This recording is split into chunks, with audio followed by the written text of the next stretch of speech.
Olá pessoal, tudo bem? Meu nome é Alex Vargas e hoje eu vou te mostrar aqui na tela do meu computador como que eu faço um faturamento, uma média aí de 100 mil reais por mês. Pessoal, olha só, vou te mostrar aqui uma das nossas contas de pagamento, vamos lá, bem recente. Pessoal, olha isso, dá pra acreditar nisso, fevereiro de 2019, olha só, de faturamento online. Clica aqui embaixo agora, tem um botão, clica em cima dele para você acessar agora o treinamento Fórmula Negócio Online. O cara que mexe com fóssil, então, é o paleontólogo. O arqueólogo eu faço é o Indiana Jones.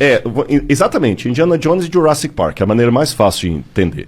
Tem algumas técnicas que são parecidas. Por exemplo, estratigrafia. Gente, olha só que eu não trabalho, por exemplo, com o período cenozoico, mesozoico, paleozoico. Eu trabalho mais com o período do bronze, idade do ferro, período persa, grego, romano, bizantino. E assim quando vai. tinha civilização, né? Exatamente. Da invenção da escrita para cá é mais a minha praia. Pode da crer. invenção da escrita para trás, O que veio antes? Ser pastor ou ser arqueólogo? por que parece, foi ser pastor. Foi um lance Não, até né? Na muito verdade, legal. não é muito. Foi o que eu imaginei. É, porque olha que interessante. Quando eu fiz o meu primeiro doutorado, foi em teologia. E ao mesmo tempo que eu fazia o doutorado em teologia em grego do Novo Testamento, eu fazia faculdade de filosofia. Foi aí que eu tive a oportunidade de ser aluno do Pondé. Entendi. Lá no Centro Universitário Assunção, e a PUC também era ligada lá. Então eu fazia o doutorado à tarde e a faculdade de manhã, e 2 dias da semana eu voltava para Engenheiro Coelho para dar aula. Aí eu fiz, quando você faz o programa de doutorado, na época da tese, você tem o major e o minor. Você tem uma área de concentração maior e uma menor. A minha maior era grego do Novo Testamento. A menor, eu escolhi arqueologia bíblica, mas por uma única razão. Eu falei, vai ser a minha única oportunidade de conhecer a Terra Santa. Aí eu fui pra lá. Cara, quando eu cheguei lá, que eu vi a arqueologia, eu me apaixonei tanto pelo negócio. Aí escavei em Shahar Golan e fiquei muito empolgado com a coisa. Aí comecei a fazer outras escavações, fui escavando, aí fiz um curso pela Universidade Hebraica. Depois eu fiz um pós-doc em arqueologia pela Andrews University, lá dos Estados Unidos. Depois eu fiz o outro doutorado em arqueologia na USP.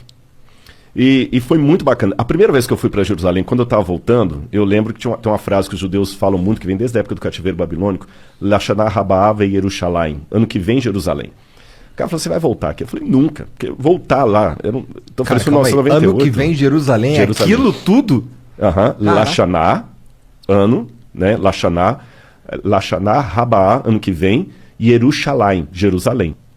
Né? Estaremos em Jerusalém. Porque os judeus, quando estavam presos no cativeiro e Jerusalém destruída, a esperança deles é que no próximo ano a Páscoa fosse celebrada em Jerusalém.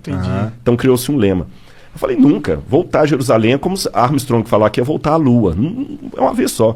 Mas olha, Deus me abençoou tanto que nesse lance de ir para escavar e ser guia, eu consigo ir, porque embora eu não receba salário por isso, eu tenho a minha passagem da minha esposa garantida. Sim, você pode ir lá aproveitar as Você está entendendo? Exatamente. Eu vou para trabalhar. Porque o dia inteiro mostrando sítios arqueológicos e tudo, quando vai para escavar também, a universidade também ajuda nesse sentido e tal. Cara, eu já fui mais de 30 vezes. Da hora. Como que é uma escavação lá? Como é que funciona isso? Bom, É igual um filme, tem umas barraquinhas, Tem e isso uns mesmo. caras assim com as vassourinhas. não, aí você não... Eu não sei que filme você está assistindo, porque filme que eu conheço de arqueologia é múmia andando, é nazista atirando em você, helicóptero, né? Então é assim. É assim, caralho? Cara, Bem mais legal, Bem, né? ou não, né? Corre o risco de vida. literalmente, a arqueologia é uma vida em ruínas. É o seguinte, você primeiro, você tem o sítio arqueológico, depende da grana também, porque Israel tem mais de 30 mil sítios arqueológicos mapeados. Caralho. Mas nem 10% está escavado, porque Israel é um país, persona não grata onde ele está ali. Todo mundo é inimigo de Israel, com exceção da Jordânia e do Egito. Agora também tem relações diplomáticas com Bahrein, Arábia Saudita, alguma coisa assim tudo. Mas Israel ali sofre muito, então eles têm que gastar muito dinheiro para a segurança nacional do país. Então os arqueólogos dão aula no período letivo e em julho que escavam. Poucos sítios arqueológicos funcionam fora do período do verão, tô falando verão, hemisfério norte. Então você tem as quadrículas, e como é que você descobre que ali é um sítio arqueológico, por exemplo? Tem várias maneiras. Acidentalmente, a Vênus de Milo, por exemplo, foi encontrada porque o cara estava arando a fazenda dele e encontrou a Vênus de Milo. Sério? Que o Brasil, Jogada? Jogada, porque o Brasil é um país de história muito nova, 1500 para cá. Então qualquer coisa que tem 200 anos, antigão. Israel, Jerusalém foi construída e reconstruída, passou pelos cruzados, pelos mamelucos, pelos persas. cidade que tem 2.000 anos, 3.000 e tantos anos. Cara, que loucura que a Vênus de Milo tava assim jogada. Era uma floresta, assim? Não, tipo? não era floresta, era uma fazenda mesmo. Isso não é anormal. Mas ela tava só parada no meio da fazenda? Não, tava no chão. Ah, O cara foi fazer um soterrada, buraco ali, entendi. soterrado, ele achou. Muitas. Mas quantos anos ela ficou soterrada lá? Isso é muito loucura, Mas fica, né, né? mano? Isso é normal lá. Se você for, eu não sei se você já foi alguma vez à Itália, lá no Vaticano. Nunca fui. Não. Tem o Museu do Vaticano. E tem um museu ali cheio de estátuas. Tem a estátua do Laocoonte. Foi encontrada também numa fazenda, assim. Então o pessoal encontra. Às vezes um arquiteto, um engenheiro, está fazendo uma obra, encontrou alguma coisa. No Que Brasil viagem. acontece isso em menor escala. De vez em quando acontece. No Rio de Janeiro, os caras estão fazendo, encontraram uma coisa lá antiga. Então vem a gente aqui no Brasil chama IPEM, que é o Instituto de História daqui do Brasil. Lá é o IAA, Israel Antiquities Authority. Eles vão, então, mapeiam.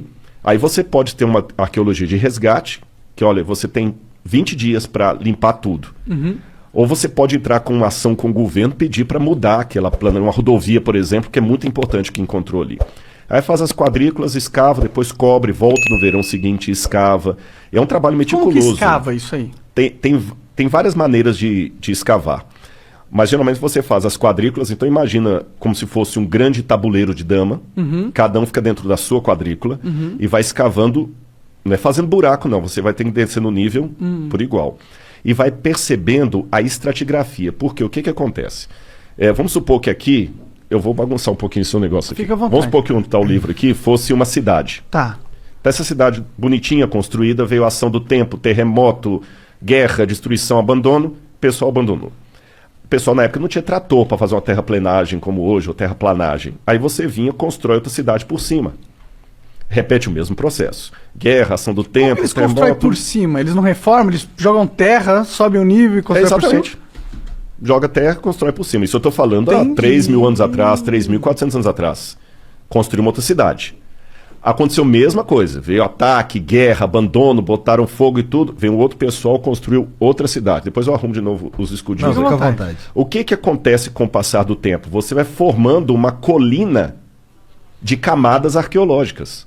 O que está mais embaixo é mais antigo, o que está em cima é mais novo. Aí que vem um lance que pouca gente sabe. O grande dilema do arqueólogo é que para descobrir o passado tem que destruir o passado. Vamos supor que essa segunda camada Faz aqui sentido. seja do período grego. E aqui em cima eu tenho do período romano. Para eu escavar o grego aqui eu tenho que destruir o romano. Então por isso que você nunca escava tudo. Você deixa uma parte sem escavar. Aí você vê as camadas e você vai montando a estratigrafia. Isso é estratigrafia. É diferente da estratigrafia do cara que mexe com o dinossauro lá, com o Fred Flintstone lá, né? Porque... Ele tem que cavar muito. Hã? Ele tem que cavar Tem que muito. cavar. Ô, Fred, vamos fazer agora uma escavação, Fred. Calma, Nanico. Sabe quantas coisas que eu gostava também? Era imitar desenho animado, né? Então, o que acontece? Nesse processo aí, o camarada vai mexer com paleozoico, cenozoico, é ver o osso do dinossauro ou não. É construção humana. Então, pela cerâmica local, carbono 14, que você usa no material orgânico, você vai datando os estratos. E fala, isso aqui é um período tal, isso aqui é o período X, o tipo de cerâmica. E vai escavando, pegando as peças, leva para o museu e vamos recontando a história, uma história em fragmento. Entendeu? O passado da humanidade é um quebra-cabeça de 10.000 peças, 9.500 foram para o Beleléu.